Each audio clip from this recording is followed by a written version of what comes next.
Alright, so a couple of days ago, I got the chance to see this movie through Regal doing Mystery Movie Monday, and I'm glad I went, because this was not a movie that was on my radar at all. I had no idea this was a movie that was even coming out, and I'm very glad I saw it, because it is extremely well done.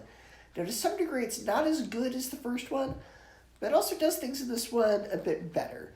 The main issue is that it is kind of the same as the first one, except instead of the father looking for his missing daughter, it's a daughter looking for her mom, and they do reuse a few plot elements from the first one in the beginning. That being said, you don't need to have seen the first one to understand this one. It still works very well on its own, and honestly, if I hadn't seen the first one, I wouldn't have noticed the similarities, so those wouldn't even be criticisms. This is a very intense movie, and, to some degree, the novelty of having everything shown through laptops and phones doesn't work as well the second time, because the first film was so unique. It was such a novelty doing it that way. That was such a unique way of doing the film. But that being said, even though it is the same formula of doing it, this movie is still very intense, is still very engaging.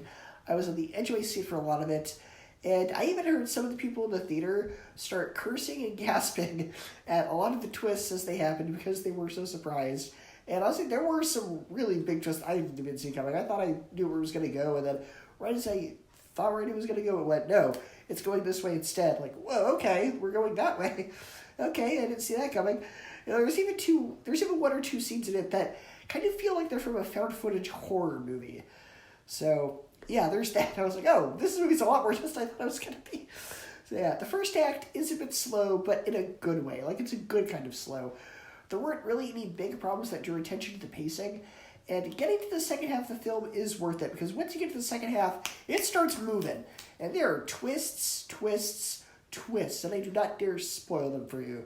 You want to go into this movie as blind as possible, trust me.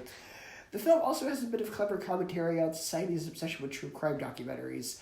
The point being, true crime documentaries are interesting to watch until you're the subject of one, and then they're not as good. So, yeah, there's a bit of a commentary on that. Maybe you should be more considerate of the victims of true crime documentaries. And also, the score in this movie is also very chilling.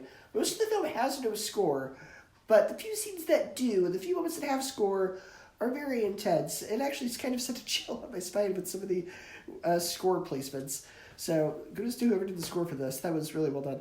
So, yeah, even though to some degree it's kind of the same, I still say it's a worthy follow-up, and in some ways it is a slight improvement. It's definitely worth seeing. So with this one, I give Missing a B, an 8 out of 10, and a 4 out of 5 stars.